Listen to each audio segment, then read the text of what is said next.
Alright, we're doing a take two on this. Hi, my name's Sam. It's been a while, and welcome to the new series from out of the craft closet. So this this is kind of episode 0, where I wanted to kind of do a little recap of how we got to this point. It's been a rough year, man. There's been a lot of stuff that happened. It has turned out fine, doing a lot better now. But I had started filming stuff earlier this year, and it was very unjoyful, very broody. I was dealing with the depression, or as we like to call it in my house, the espresso depresso. And every time I would film, something like this would happen, where I'd just kind of like lose my train of thought and fizzle out. And that's not conducive to making a fun video. So yeah, I started knitting these little Hexies because I wanted to make the beekeeper's quilt, and I just kind of set a little goal for myself to knit one every day and just try to do one good thing every day to like make myself feel a little better. And yeah, I pretty successfully pulled myself out of a funk, and also some like huge life changes happened all at once. So yeah, chaos, and I am no longer in that funk. I have depression, so it comes and it goes, but we things needed to change. New glasses. Love these. They're not... Yeah, I don't know. They're not that much different than my last ones, but whatever. This recipe slapped. I wish I could find it again. I'm just gonna ramble. I'm so sorry. So the rest of this series is gonna be a little more targeted, and I'll definitely explain that more in the next episode, but I wanted to kind of just, recap and actually use some of this footage that I have been filming since, I'm gonna say March. I think I started in March. Yeah, so the beginning of the year, slow, sad. I just try to do things to be more happy. And then round about the spring, my wife graduated, and then we had to like decide what we wanted, where we wanted to move, and like figure out where she was going to get a job and all of those types of things. So a lot of stuff was happening at once. It was very hectic and very stressful. But the culmination of it was that we found a house. We talked to a realtor, and like the next day or like a few days later, we were touring 3 houses with him, and we really liked the second one, and we're like, all right, let's put in an offer. And then that offer was accepted like the same day, and that just kind of started the next round of chaos, which led up to us moving into our first home on July 19th. Also here, I went on my first business trip, and it was fun. I actually had a really good time, and I get to go to another one later this month, or not later this month, later this year. I spent a lot of time taking naps with cats. Kona, oh my god, she's beautiful. This is a solar eclipse. I bought this spinning wheel, which was hella cool. Marketplace is a great place to find things. Yeah, I don't know, man. It's been a wild ride. Unfortunately, I had to leave this garden behind. I really enjoyed my time getting to garden there, but it was a last time to move on. This is reminding me I need to plant some spinach. Also, right here is probably the last time you'll see the chaos that was our little living space downstairs in the last place we were at. So this was our combination living room slash my office slash my wife's office, and yeah. Most of our earthly belongings were in that room. Um, but now we have a whole house. The cats love it, by the way. This was the basement, and for 2 years I had my office in the basement, and I mostly worked from home in that basement. So that was also not helping my depression because, you know, it's fairly bright in there. Like you can see the light coming in, but it was still the basement. um, so yeah. It's not great. The house that we live in now has big windows, and there's a lot of them, and there's a lot of natural light, and it's lovely. And we moved in at just the right time. The heat is starting to let up, and yeah.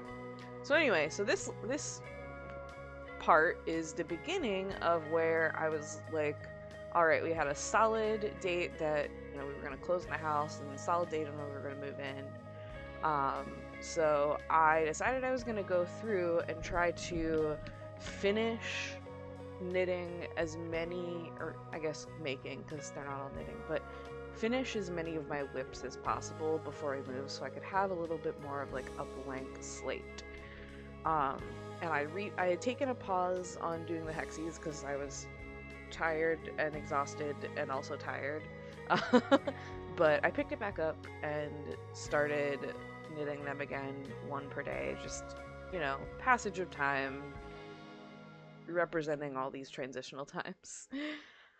So let's just talk about these projects. I have had this needlepoint for an eternity, and by that I mean at least 15 years, I believe. I have had this needlepoint just unfinished. It has come with me to every place we have moved to, and I just never finished it.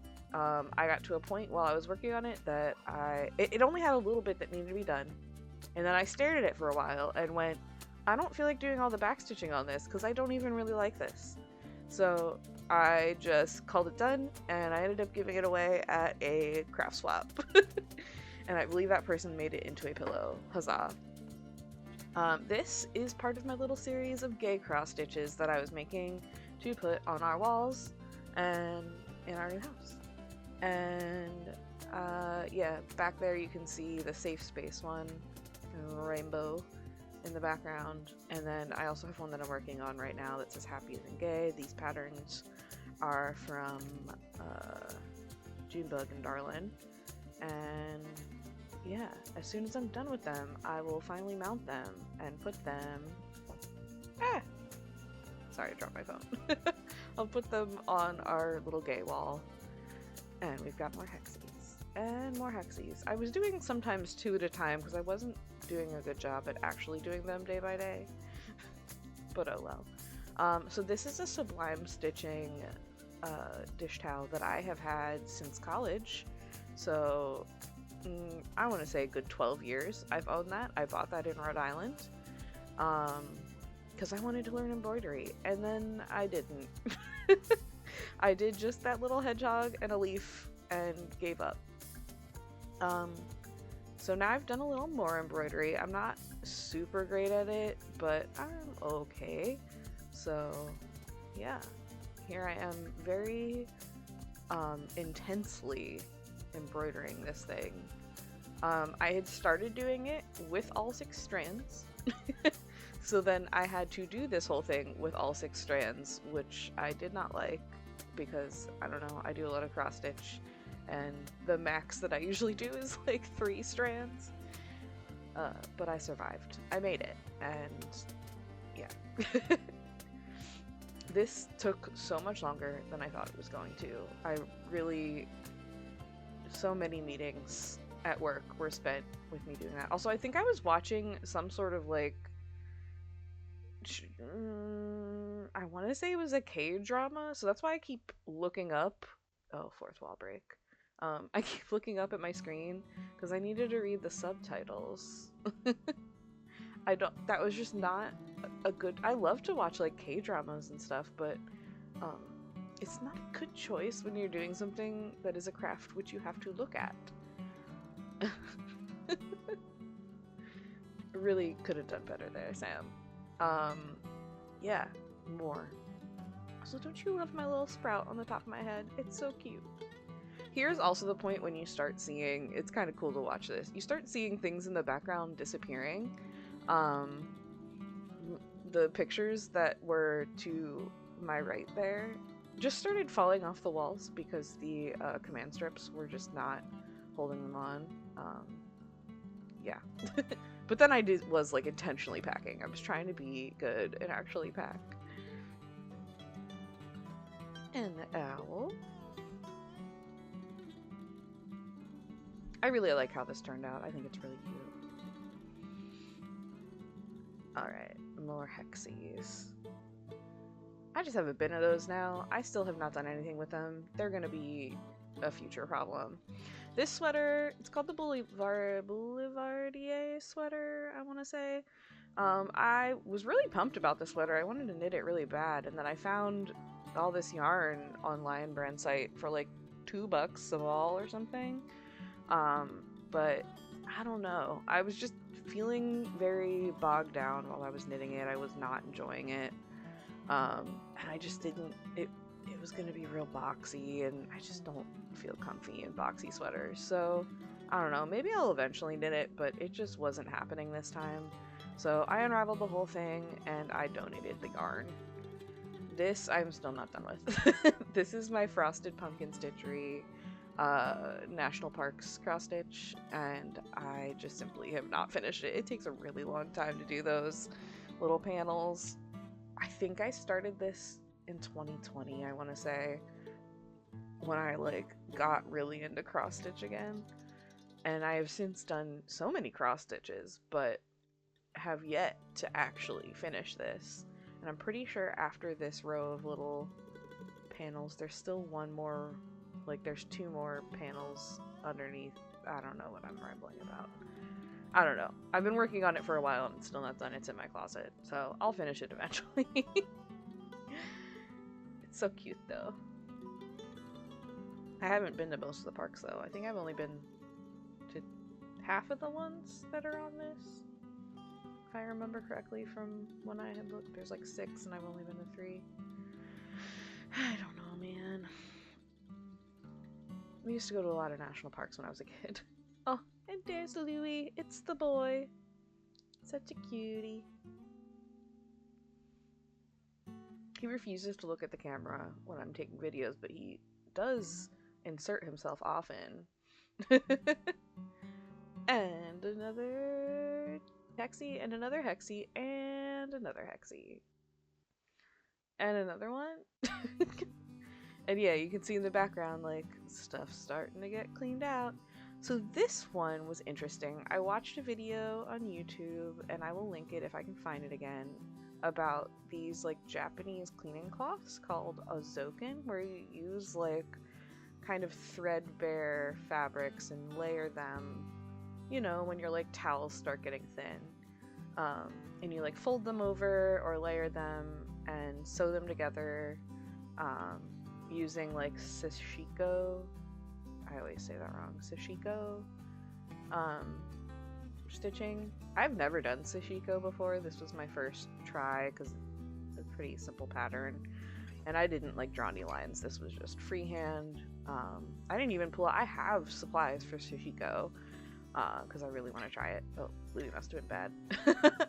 But yeah, I just kind of freehanded this and used some linen thread that I had on hand. And I alternated colors so that it would be pretty. And yeah, I've used this quite a few times since we moved, and it's a pretty good cleaning cloth. This was just like a scrap fabric that I had from sewing pants, and yeah, it's nice and durable. So, and then I got this like brain worm where I was like, well, once we move, what am I gonna knit? I finished all my knitting, and I'm gonna need something to work on because obviously I'm gonna have so much time and so much energy to work on knitting projects, right? That's sarcasm. I had no time. But anyway, I wound up this yarn. It's Tiny Human Knits Ponyo colorway because she did like a Studio Ghibli series. And then this is some yarn from Recycled Yarn that I had earmarked for knitting a Mema cardigan. I don't know why that Frog and Toad. Okay. So this pattern is absolutely buck wild. It's like 17 pages, I want to say. 16, 17 pages for just the frog and the toad. Uh-oh. And yeah. It was so involved. Louis is helping. What a good helper. Um it was so involved, and it took me a while. I love them so much, but I will never knit this pattern again. I have had friends ask me if I would make them a frog and toad, and I said no. Because they are so cute, but no thank you. I do not ever wish to make that again. Ah yes, a handful of Hexies. They're so cute. Alright. I was also working on this embroidery at the time. I got this at a flea market thing near us. It's cute. I wanted to finish it. I still have not hung it up either.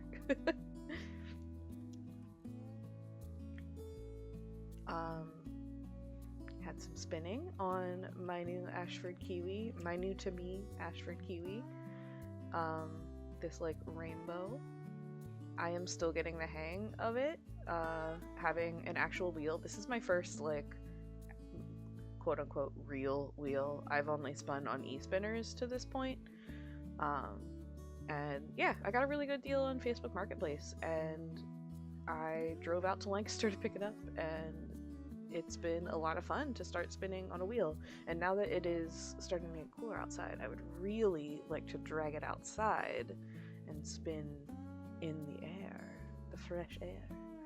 Alright, still working on this embroidery. I did so much satin stitch, which was not something that I had a lot of experience doing, at least not doing well in blending colors, and I think it turned out pretty nice.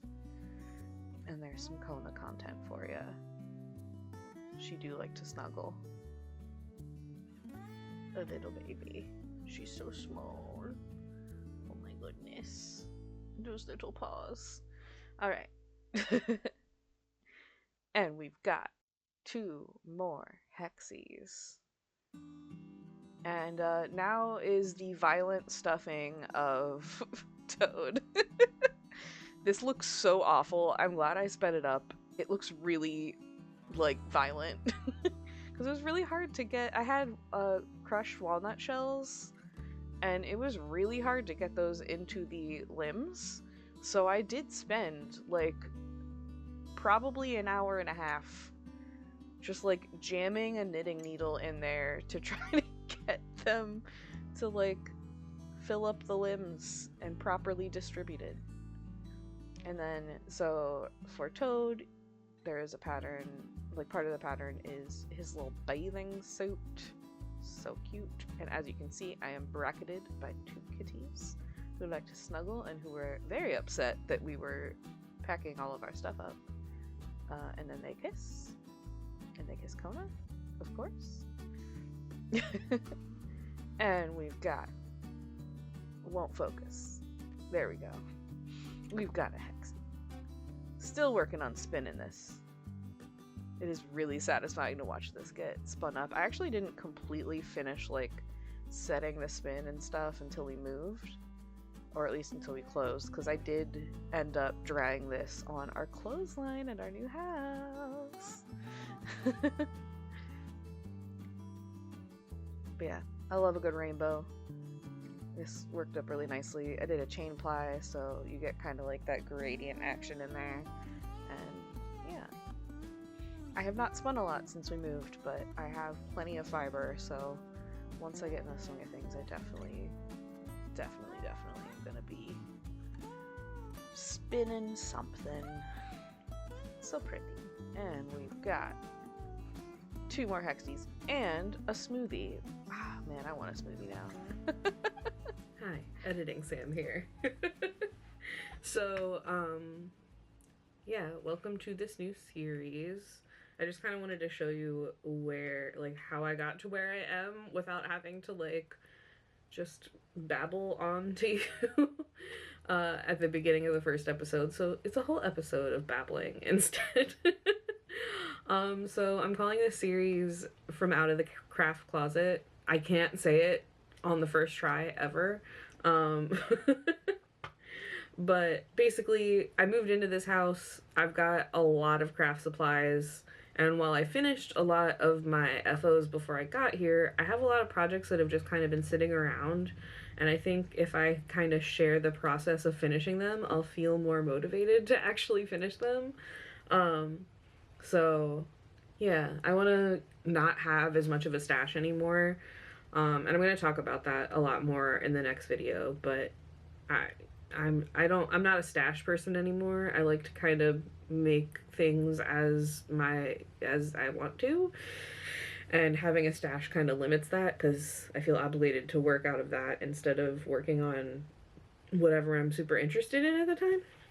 So, yeah, I'm trying to eliminate a lot of my stash so that I can just, you know, work on my whims. So, yeah. Thank you for watching this all the way through. I'm really happy to be back making videos again. I am enjoying the process. I'm currently filming the first episode, which will be out next Friday. And, yeah. I guess I'll see you guys around. I'm on my lunch break, so I gotta get going. But I will see you guys around. I'm gonna try to upload these every Friday. Don't 100% hold me to that, but we're trying to get into the swing of things at this new house. This is my new office. So cute. And yeah. Hope you all are doing well. And I'll see you next time. Bye.